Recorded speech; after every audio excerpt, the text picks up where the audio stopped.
What's up, everyone? Welcome back to another episode of the CaliKidOfficial Podcast. This is episode number 20. A lot didn't happen this past week, so let's get right into it. So, last week I said I was going to talk about the projects by Lady Gaga, Yachty, and Kygo. So, I had a chance to listen to all three. So, here we go. So, we're going to start first with Lady Gaga. Her Chromatica album was a pretty dope album, 16 songs.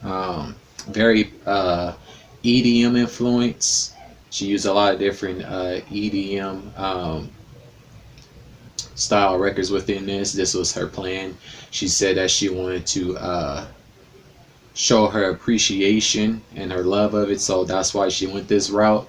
And it started off pretty cool. The intro was very orchestra based, and then it moves into the album. Like, she broke it down into 3 chromaticas, which is ironic, which is the name of the album.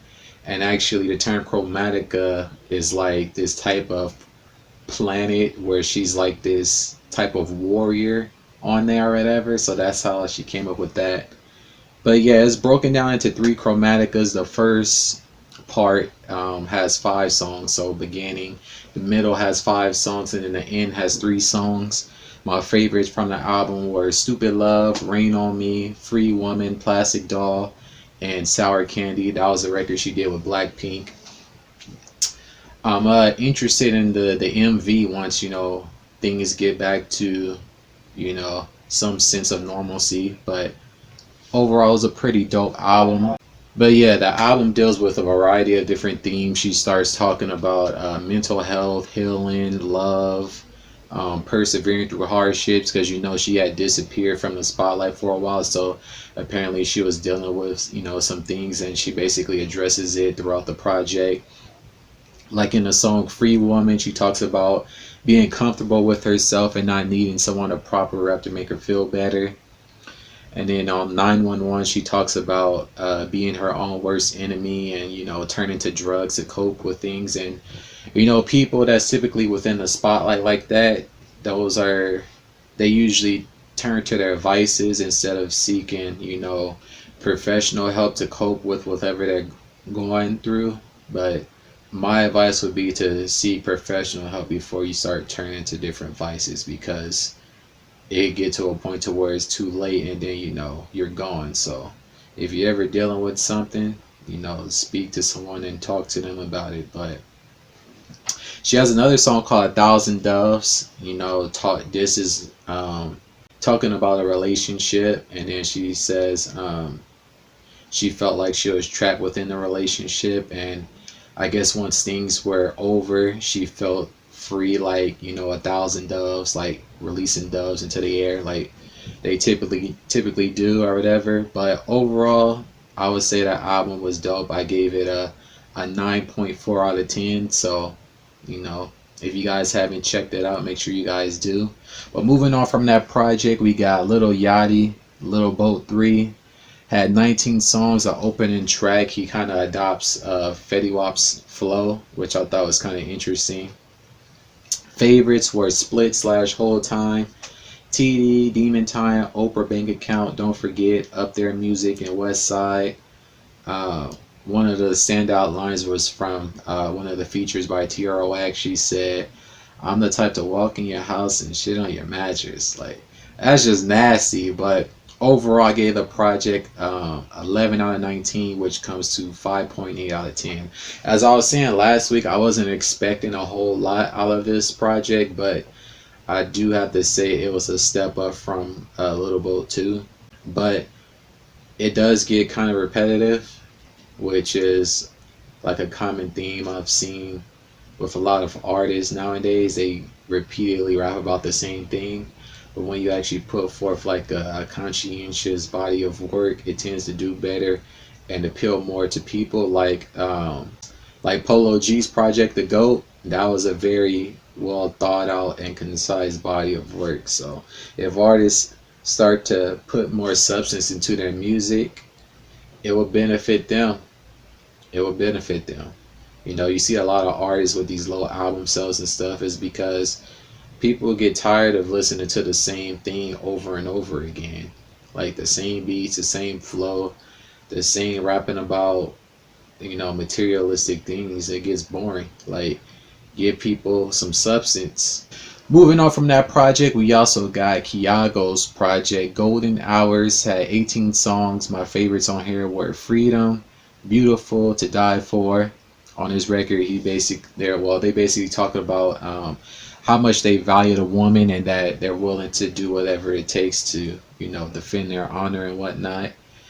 I also like Broken Glass, Higher Love, Say You Will, Like It Is, Hurting, and Only Us. I gave the project a 10 out of 18. That comes to about a 5.5 out of 10.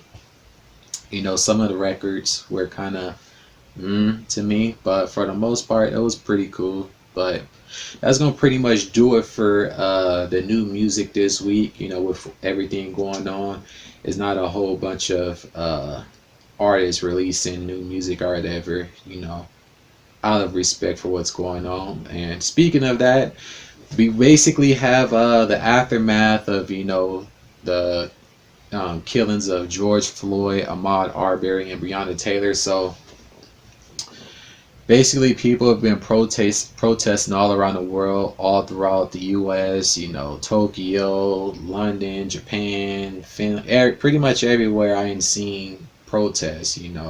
I ain't even seen, protests close to my house.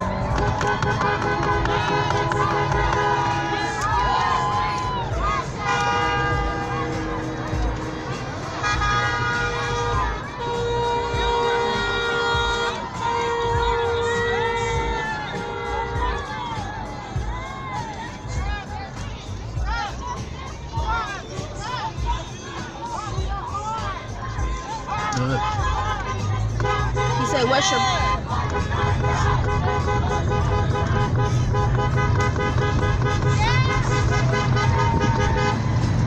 Peaceful ones, but people have been protesting. The government then pretty much issue like martial law. There's been curfews and stuff for different counties or whatever, because you got people out here looting and vandalizing stuff. You even have the police participating in it, and it's like they still haven't learned. But in particular to the George Floyd case, there have been charges brought against all four officers. The main officer, Chaffin, he was charged with second-degree murder without intent, as well as third-degree murder and second-degree manslaughter. And his bail has been up from $500,000 to $1 million. The other officers, Tao, Thomas Lane, Alexander Kuhn, they all were charged with aiding and abetting second-degree murder, and their bail was set to $1 million. So they had the preliminary hearings or whatever, and of course the other three officers are putting most of the blame on Chaffin and basically saying that he's responsible, and their defense attorneys are saying that what were they supposed to do? They're they're rookies, or they wasn't on the force for long. It's like this: you have to hold your counterparts accountable for their actions, regardless of their rank or anything. Yeah, one of the officers said, should we put the guy on his side or whatever, but you guys participated and aided in the murder of that guy. The main officer had his knee on the guy's neck. The other officers was holding the dude's legs, and another officer had a knee in the dude's back. So y'all all participated in killing that man. So y'all all gonna go down for it. So it is what it is. But the state of Minnesota has brought civil charges against the Minnesota Police Department, which means that they're going to be launching an internal investigation into how they've been doing things. Hopefully something comes out of that. But for the most part, all these different departments still don't get it. They're out here just doing whatever. I ain't seen, in Atlanta, you had cops pull over some college students and tase them and break the windows on their car and everything else for no reason. I ain't seen cops unloading bricks to assist with the with the melee in Boston. We ain't seen that in New York. I ain't seen cops run people over with their cars. I ain't seen in Philly they ain't mock the dude, like all types of stuff. So I want to show you guys some of these videos. They even shot at somebody on their property because of curfew, but that curfew only applies to public places, not your own residence. So they just out here tripping. So look at this. This is New York.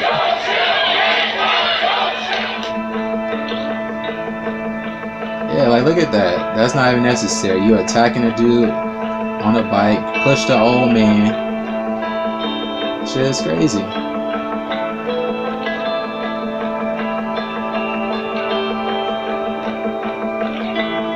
Yeah, they in charge and beat the non-violent offender. It's like y'all still don't get it. Still don't get it.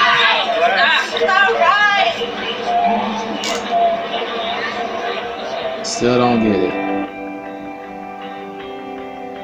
Put the blame on the protesters and not law enforcement. And that's the problem. Y'all not holding yourselves accountable. Y'all want to put the blame on the people when it's y'all that initiated this in the first place.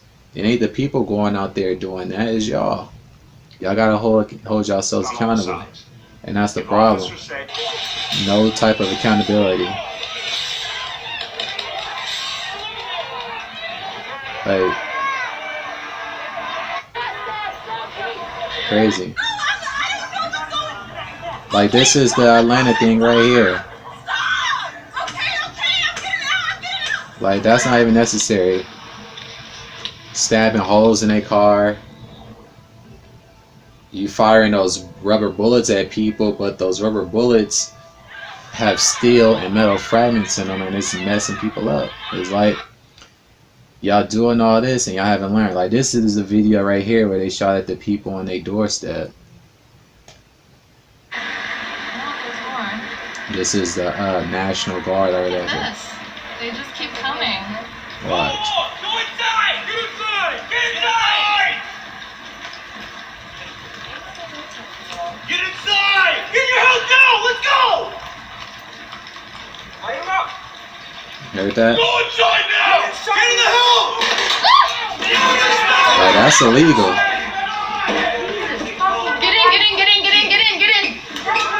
in! Oh my god, that hurt. You good? You okay? Right on the fucking crotch. Are you okay? You got hit? I'm good. They're both. Like, that's not even necessary. And that's the problem. That's the problem. Y'all just out here free willy just doing whatever. So, but yeah, it's like it's so much craziness going on. Like, man, it's like you seen what happened and y'all still doing the same shit. So,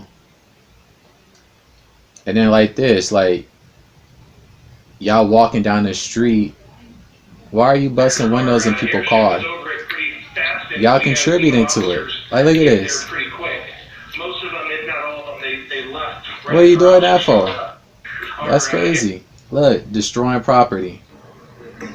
Y'all saying it's a no, y'all contributing to it. Because the problem is, most of these police departments is infiltrated with members of these different, groups that want to serve anarchy, and that's what's going on. I ain't seen so much. Like, look at this. You got a gun pointed at a dude with his daughter on his shoulders. For what? And this is the video I was talking about. Like, y'all unloading bricks and stuff. So y'all contributing to it. This is whoever's pulling the strings, which I believe is somebody with deep pockets that's sending the order down for these officers to act like that. Because what they really want to do is to implement overall martial law. You got this man-made virus that they didn't put out, and then you got this. That they're doing that for undercover police officers that are getting involved in the Like, look, protests. they got the bricks in the back of their truck. So.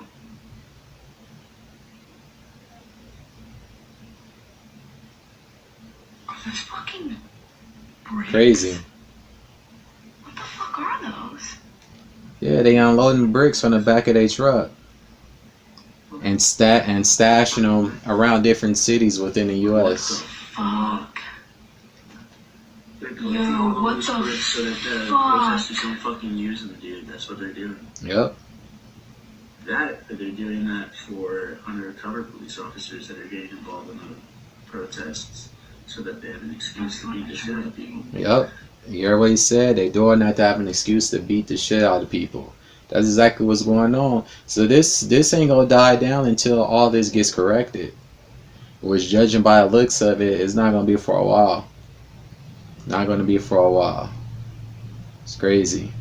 Like, I ain't even seen, you know, police instructing people to graffiti walls, and I ain't seen them taking pictures next to the. It's like, this shit is crazy. But all this is being perpetuated by someone with deep pockets and influence. Because why would a group of police officers be unloading bricks and stashing them somewhere?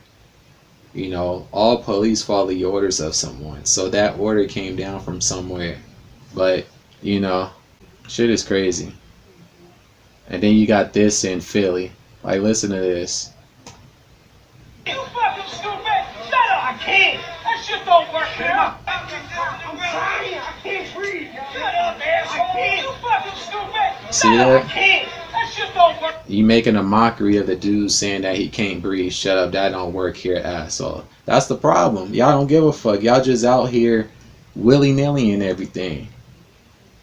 Like, that shit ain't cool at all. And a lot of these different instances ain't gonna be answered. They're just gonna be swept under the rug. Like, usually it's a constant abuse of power, and the people are tired of it. That's why a lot of these people is rioting and burning stuff down. Some of them is opportunists, but others are frustrated.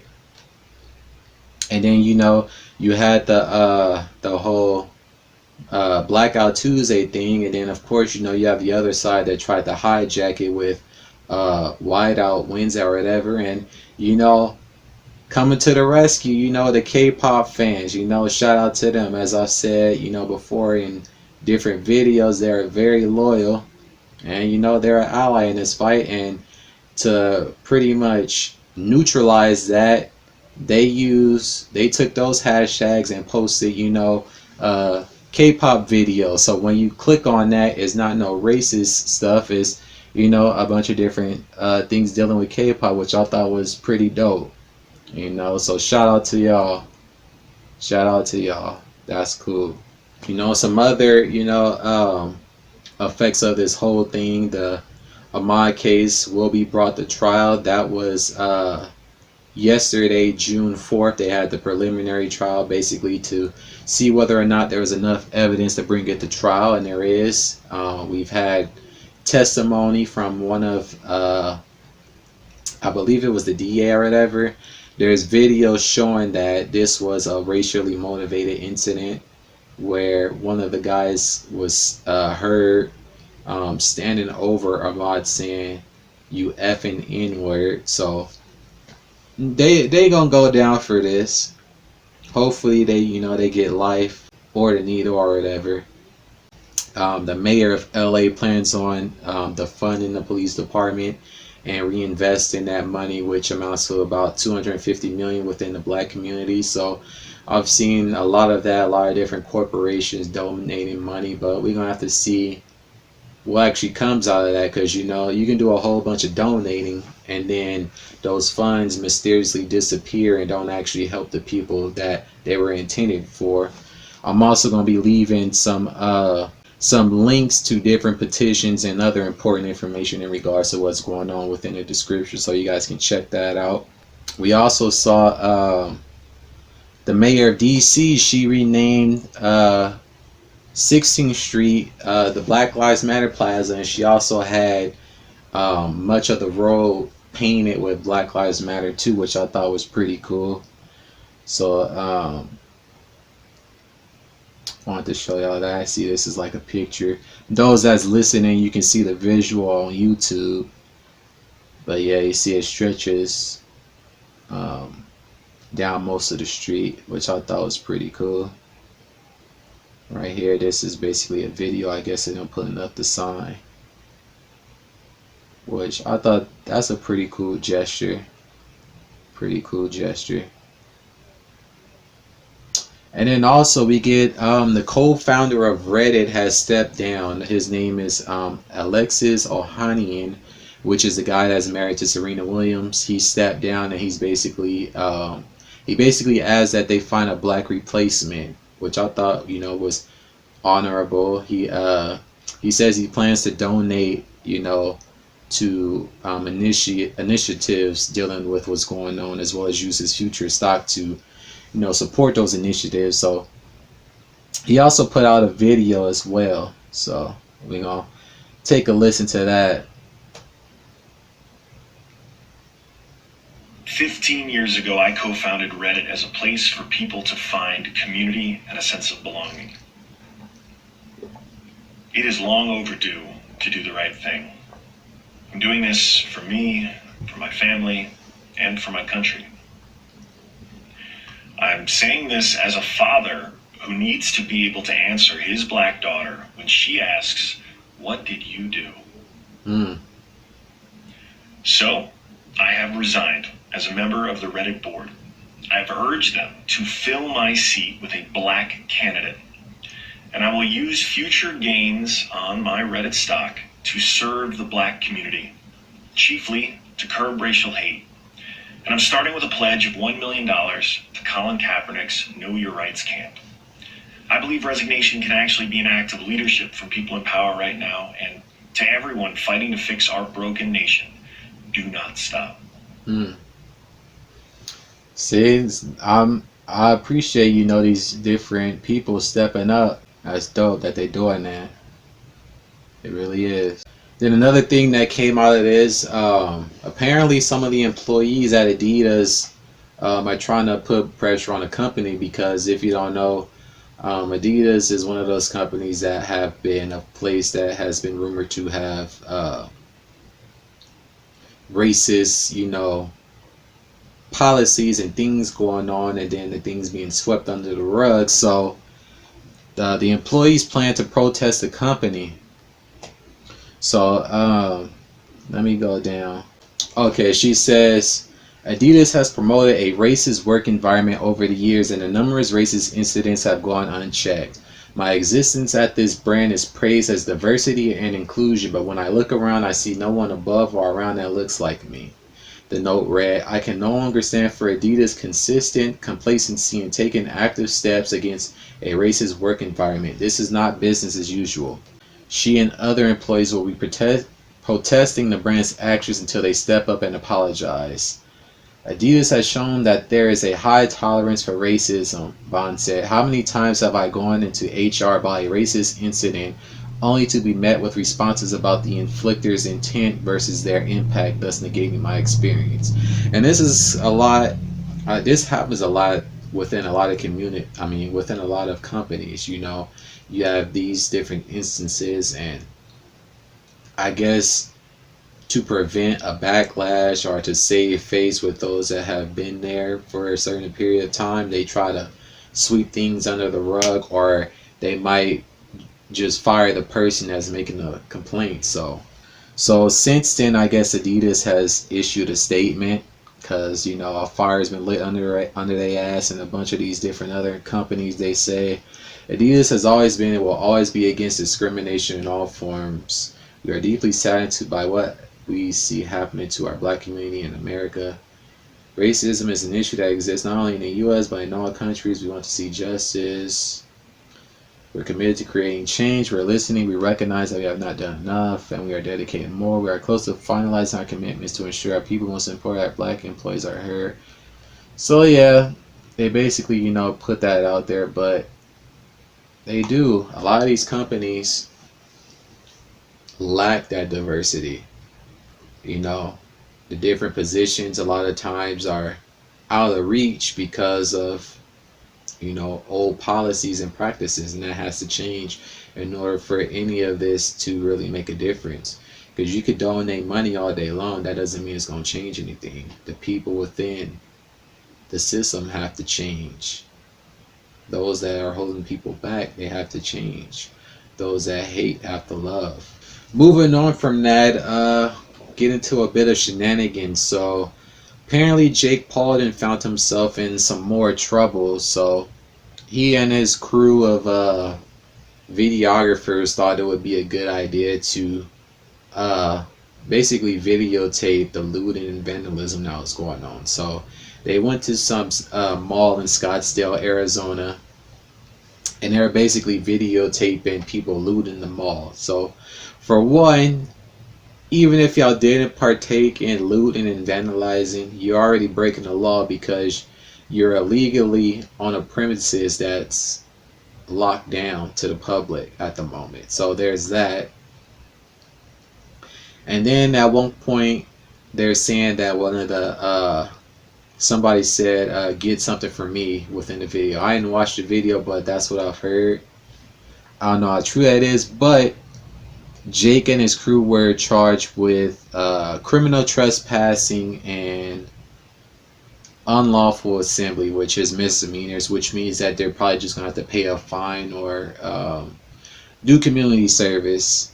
Jake needs to take a book from Logan Paul. Logan Paul made a big mistake a few years back when he videotaped that body in the forest within Japan. Since then, he's been making amends. So you need to take a page out of his book. Everything doesn't have to be content, and that's the problem. A lot of people think everything is for the internet when it's not.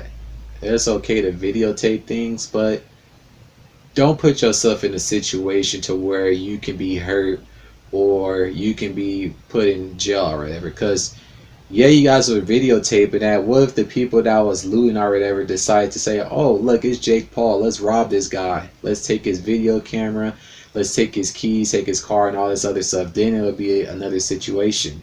You didn't have people, looting, then killed people, trying to protect their businesses and stuff from being looted and all types of crazy stuff. So it's like, if you're not out there peacefully protesting, don't just be out there to be seen, because you have a lot of people that's just being out there to be seen, not really caring about what's going on. So, but moving on from that, Drew Brees found himself in some trouble due to a tone-deaf statement in regards to taking a knee. So basically, he said he was asked, "How do you feel about the possibility of football players taking a knee within this upcoming season?" And he says, "I will never support people who disrespect the flag by taking a knee." Now, seeing everything that's going on, you would think that he would have a clue and not say something like that. The whole purpose of taking a knee was to bring awareness to what was going on. And another thing, you saying taking a knee is disrespecting the flag. Well, when people take a knee, they take a knee to get knighted, which is a ceremony. They take a knee when you're proposing. They take a knee for a fallen brethren within the army. Oh, and get this, it was an army veteran that proposed the idea to Kaepernick to take a knee. So if it was so disrespectful, why would that person do that? And that person was Nate Boyer, who's a retired Army Green Beret. It's not disrespectful. You have to get out of this narrow mindset of, oh, if you don't stand up for a flag or if you take a knee during the flag, it's disrespect. It's not disrespect. That flag means something different to you than it does for other people. Yeah, you may feel a sense of pride or whatever with that flag, but for other people, they don't feel that because what is promised under that flag isn't promised for everybody. It's the same thing as if, let's take the swastika for example. The swastika has been around for thousands of years, way before there was even a Nazi Germany or whatever, who they pretty much hijacked it and turned it into a symbol of hate. Let's say that the original people, behind that were alive today, and they were walking around, with that on, around a bunch of Jewish people. Do you think the Jewish people will feel the same way about that symbol, as the original people of that? No, because it is is something different to them. Same thing in this situation. So you can't expect, the flag to mean the same thing to you that it does to other people. So since then, he came out with the apology. Oh, I didn't mean to upset people or whatever. And then, he was talking about how his grandfathers and stuff fall under that flag and stuff too. Black families fall under that flag as well, along with your grandfather. And when they came home, they didn't get none of the praise or benefits of those that fought alongside with them. In fact, you had times where they were beaten if they were seen in their military outfits and stuff. So that's crazy. But you got people calling for him to possibly retire or whatever. But I don't know what's going to happen. I'm pretty sure there's going to be some type of fallout with that. But so much didn't happen out of this event, which is crazy. One of the things I thought was kind of ironic, this guy basically parodied Kendall Jenner's Pepsi commercial, where she basically walks up to a cop and hands him a Pepsi, which is supposed to fix everything that was going on. I hate when videos start when you didn't want them to start, but this is basically the video of the dude reenacting the Pepsi commercial. So hey, you got like a Kardashian over here. Hey, look, it's a Pepsi. Want a Pepsi? Have it. I tried Have a Pepsi, dude. Put it down. No. Oh! it helped in the commercial. So basically what the dude did is he walked up to the officer and offered him a Pepsi. The officer turned him down. He says, I don't even drink soda. But then the guy that was trolling was like, but it helps in the commercial. So I thought that was kind of funny, I ain't seen a lot of that too. You have people cracking jokes on the different officers. Like this one dude called one of the officers Crimson Chin, and then the officers started laughing. Then in Atlanta, then one of the officers had this small shield, and then he walked. One the dude with the camera walked up to him and was like, "Little ass shield, boy. They gave you a little ass shield," and he started cracking up. But even when bad things is going on, you always have those people, that try to bring a sense of humor to the situation, which I think is good. Even though it's a serious situation, you gotta do these type of things. Moving on from that, some craziness went down in Atlanta. So apparently some guy checked into the Hilton hotel within Atlanta and was looking for 21 Savage for some reason, and basically demanded to know where he was. He didn't get the information that he wanted, and he ended up pistol whipping the female clerk and shot her, which is crazy. This happened around 2 a.m. on Wednesday, and she was hit twice in the shoulder and once in the arm. It's said that she's in critical condition, and it's like, dude, what? I don't know if this is an op, as the term is called, or some crazy person, but it's like people be losing their goddamn mind. Like, the world going to shit, people losing their goddamn mind, people acting like they don't got no sense. Like, it's crazy. And so they managed to get an interview with the guy that called the police for the situation. So I'm about to pull that up for you guys real quick. Yeah, I was inside the hotel at the time. I was at the front desk, and the guy, he's a guest, we checked him in yesterday, and he just came downstairs. I kid you not, he was just tripping, just saying, I'm looking for 21 Savage. I kid you not, he said, where's 21 Savage? He started tripping, and he pulled a gun out on the girl at the front desk and pistol whipped her a few times, and he let off about 4 shots. And I believe he struck my coworker. What in the world was going through your mind when all this happened? I was just trying to, I wanted to help my coworker. I really feel bad, but at the same time, yeah, he was trying to die, shit. I just wanted to make sure, that the police, the authorities got here so everyone could be safe. Do you work at the front desk also? Yes, I'm a supervisor at the Hilton. That's crazy. Yeah. Did you help the young lady? Did I help the young lady? Yes, I did. I helped as much as I could. You know, it's just a crazy situation. Do you know the young lady? Yes. And She's a good friend of mine. How kind of person is she? She's just a sweet, loving person. Cares about a lot of people.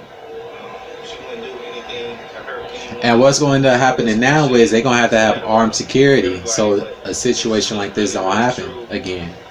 That's crazy though. That's what I'm talking about. Like, people losing their goddamn mind just doing dumb shit. Like, there is no need for somebody to do something like that. She ain't had nothing to do with whatever was going on with the person that did this. Where is 21 Savage? Verbatim, where the f is 21 Savage?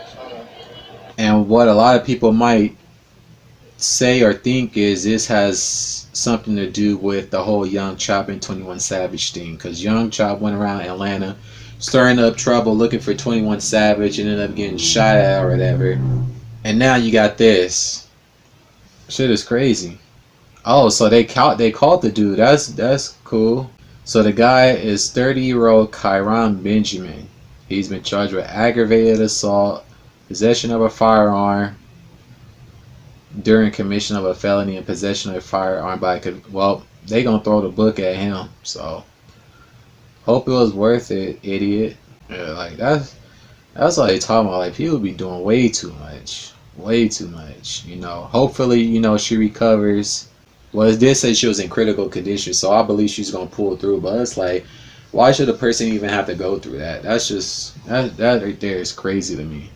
Well, moving on from that, Ian Connor is in the news again. Apparently, he's been accused of misconduct with women. The number is up to 33, and since being made aware that he's basically trolled the situation, he feels as though that he hasn't done anything wrong and that all of these accusations are baseless. So he pretty much went on a troll spree, so I wanted to get into that.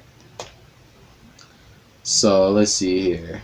He says, make the number 31 or 78 or even 1,000 while y'all at it. And yes, I'm laughing out of pure amusement. Ciao.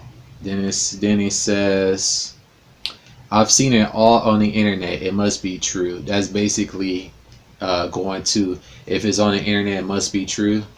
So he's making fun at that. Then he says, I'm actually gay. Then laughing and crying emojis. He said, I sold my soul to get back on top. I'm illuminated. Hey, again, y'all get up off this internet, this dirty, mischievous internet, and go vote. I'm just an imaginary enemy, not the real problem. I'll give away half my bank account if y'all successfully cancel me. And that's on Blood, Raven, and Olivia. I say this with the utmost composure and conscious mind. And message to all: bullying exists. Cancel culture doesn't. Cancel culture is a form of bullying. You know, you have people that do things that they end up regretting, and then people want to cancel them and stuff.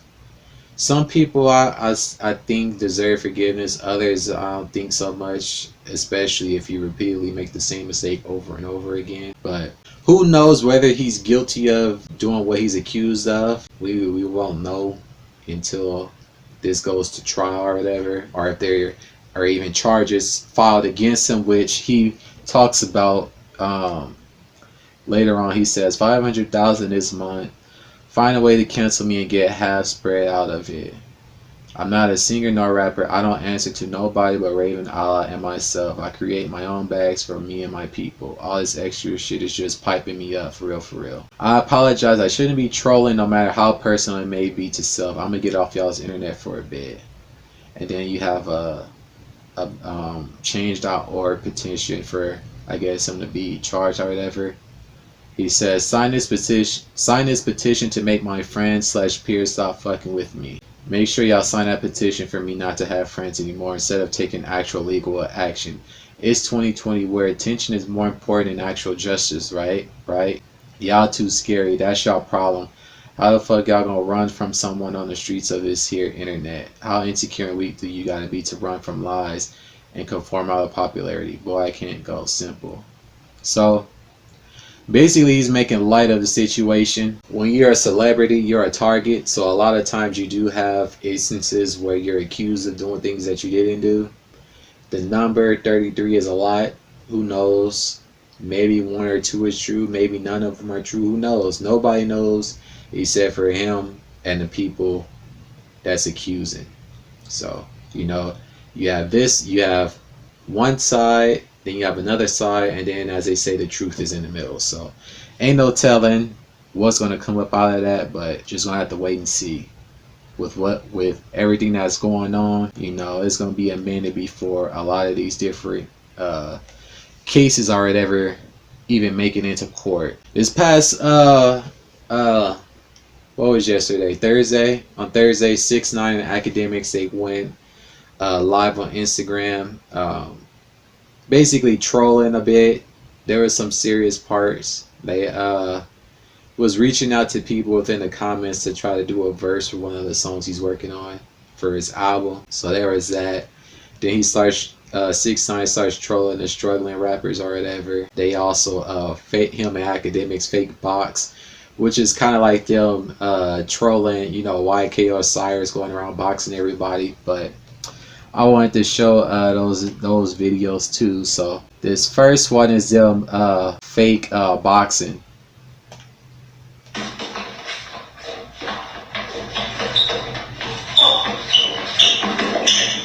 Hit him with a gut shot. Like, they stupid. Royce the 5'9" posted it. He said, "Who's behind this ridiculousness?" And then he tagged Snapdog. Let's see, let's go down. So I think this is the part right here where he talks about Pop Smoke. In jail. And I'm actually a fan of the kid. Like, I'm actually a fan of him. You said he was checking for you before, you know, what all that stuff happens. I mean, it's good doing. Nah, rest in peace, Pop Smoke. Listen, they shouldn't have done that. That was a great talent for New York City. Yeah. And I think, to be honest with you, he was the fresh New York City, like the fresh. He was. He brought something new for New York, because New York didn't don't really have their own sound. They too busy copying everybody. Popping people in New York like did a verse on it, like kind of like one train. Yeah, I want to see ASAP Rock. But like the whole Instagram live video is like 40 minutes or something like that. Then they start talking about whether or not Blueface is a one-hit wonder or whatever. Which, I mean, technically no, because he's had other records that's charted on Billboard, but he hasn't put out a song that's been on par with his breakout hit Tatiana. So there's that as well. So let me see if there's some other videos too. 6ix9ine trolling again. He this happened today, I guess. He says, if Kanye, who is way more famous than all these rappers, is outside protesting with the people, why is the wannabe Martin Luther King not, but has no problem dropping a song during times like this to capitalize? But you, the voice for the streets, you fucking clown. Yeah, he ain't gonna let Meek Mill live it down, because Meek Mill was one of the most vocal people about him coming home or whatever. So, oh yeah, this is other things. Sony launches $100 million fund to support social justice, anti-racist initiatives. Yeah, these music labels should have been the first ones into it, because y'all profit the most off of black culture and black people in general. Let's see what else is going on. 6ix9ine, don't mention my name if you ain't on no gangster shit, Blockboy. Oh yeah, because they was talking about the rappers that ain't fell off, and they was talking about Blockboy and all them. That's what's going on with that. And this is the song that he was talking about, Other Side of America, that he put out. Let's see. Yeah, this is the part I think with Blueface right here. 6ix9ine says Blueface is a one-hit wonder and has fallen off. Do you think Blueface the one? Yo, bro, who's that? That's the kid with the all the fake watches. See, he trolling. He said that because those that's listening, Blueface has a picture of him with a whole bunch of watches down his arm. And you know, 6ix9ine was in prison when Blueface blew up, which is, it don't seem like it, but I guess because he was inside for what, almost 2 years or about 2 years. Tatiana. That song blew him up. You know, he was kind of a viral sensation before because. But he fell off. I mean, maybe he hasn't had a song like Tatiana. And when that came out, though, I was locked up. Yeah. But like, what is he doing now? Is he like on tour? He had the crib. He just boxed like it was ours. Nobody's on tour right now, you know. No, I'm saying like, what is he doing? Like, what is he doing? He's surviving. When he said that shit was funny. What he's doing? He's surviving. What the fuck? Yo, 6ix9ine be trolling so much. That shit be funny. That shit be funny. What else? Like similar sex type shit? Alright, I guess I'm asking you your definition of a one-hit wonder because Tatiana was his biggest song, but he's had other songs. They just haven't been as big. So like he has top 20 song for him. I don't think he's had a top 20 song since. Is that a one-hit wonder or that was a song that blew him up? I mean, has he had a song to follow up the Dottie song? I personally might bleed it, but you know, was it a hit? Not in terms of building. He fell off.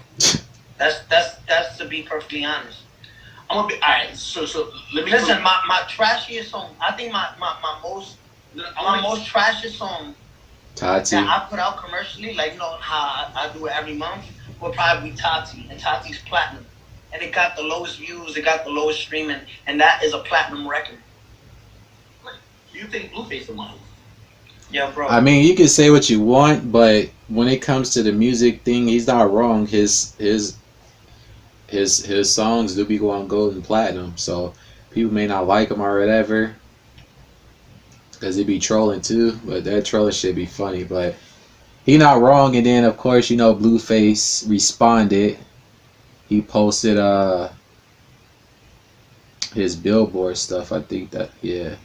So it says Tatiana peaked at number 4. Then he has the song Daddy with Rich the Kid, peaked at 30. West Coast, which was with G-Eazy at 37. Bleed It 46, and Slide. But yeah, none of those songs made the top 20, which is what they was talking about. So if you scroll, let's see, go over. Let's see, where's the comments at? Yeah, so there's the comments. This kid sold 12K with all these hits. So yeah, that's, you know, 6ix9ine trolling again. So what did it say? If you can be a rat on a billboard, take me off this. I don't want no association. That's cool, but that don't got nothing to do with what they were talking about, whether you fell off or not. Yeah, you've had other songs that's charted, but you haven't put nothing out that's been on par or surpassed that Tatiana record. And that's why, you know, the album sales is so low. And then, you know, 6ix9ine and Trippy Girl kind of got into it. Basically, she said that she was going to expose him. She put out this video of how he set up the whole trolling thing of him supposedly sleeping with her or whatever. But I don't really want to go too much into that. But we gonna move on over into the NBA. So the NBA is going to be returning July 31st. They pretty much finalized everything in Orlando. 22 teams are going to be invited to complete the season. 13 from the West, 9 from the East. Each team will play 8 games, which will be for seeding purposes.